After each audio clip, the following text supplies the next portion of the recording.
పెట్టుబడి రాదనే భయం ఉన్నప్పుడు భారీ బడ్జెట్తో సినిమాలు తీయడం ఎందుకు? టికెట్ హైక్ ఉన్న సినిమా లాభాలు వచ్చాక సగం ధరకి ఎందుకు అమ్మరు? అందరికీ నమస్కారం.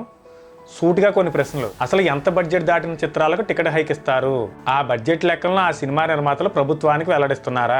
వాళ్ళకి మాత్రమే కాదు, ప్రజలందరికీ అందుబాటులో ఉండే విధంగా సినిమాటోగ్రఫీ శాఖ అఫీషియల్ వెబ్సైట్ లో వాటిని అప్లోడ్ చేయాలి. నటీనటుల నుంచి సాంకేతిక నిపుణుల వరకు తీసుకున్న రెమ్యునరేషన్ వివరాలు అందులో ఉండాలి. టికెట్ హైక్ ప్రభుత్వం ఇచ్చిన జీవో కాపీ టికెట్ కౌంటర్ దగ్గర ఉంచాలి. 3 ఏళ్ల నిండిన పిల్లలకు టికెట్ తీయాలంటే చైల్డ్ కుషన్ ప్రొవైడ్ చేస్తేనే తీస్తాం. లేదంటే సీట్లో కూర్చుంటే సినిమా కనిపించిన పిల్లలు ఎవరికి టికెట్ తీసే పని లేదు. Out side food not allowed అంటున్నారు కదా, మరి అదే అవుట్ సైడ్ ఫుడ్ మీరు డబల్ ప్రైజ్ అమ్ముతున్నప్పుడు మేము ఎందుకు తెచ్చుకోకూడదు? అమ్మేందుకు మీకు అధికారం ఉంటే తెచ్చుకునేందుకు మాకు హక్కు ఉంది. ఇది దోపిడీ కాదు అని వాదించే వాళ్ళకి నాదొక ప్రశ్న. డబ్బులు రావనే భయంతో పర్మిషన్ తీసుకుని మరి వారం 10 రోజులు టికెట్ డబల్ ప్రైజ్ కంటే ఎక్కువ అమ్ముతున్నారు కదా, మరి 1 వీక్ లోనే 300 కోట్లు 400 కోట్లు అనౌన్స్ చేస్తున్నారు.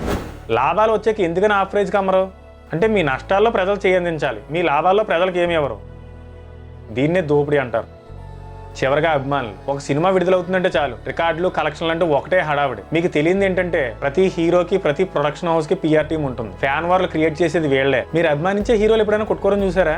మీరే వీళ్ళ మాయలో పడి కొట్టు చేస్తారు. విచిత్రం ఏంటంటే హీరోలు కూడా ఈ ఫ్యాన్ వార్స్ ఆపరు. ఎక్కడ పోటాపోటీ కలెక్షన్లు రావనో ఏమో, ఏ సినిమా ఎంత కలెక్ట్ చేసినా మీకు వచ్చే లాభం ఏమీ ఉండదు, తిరిగి మీ జేబులు ఖాళీ అవడం తప్ప. అభిమానం అంటే సినిమాకి వెళ్ళామా చూసామా వచ్చామా అన్నట్టుగా ఉండాలంతే. అంతకు మించితే అది అభిమానం కాదు, పిచ్చి అంటారు.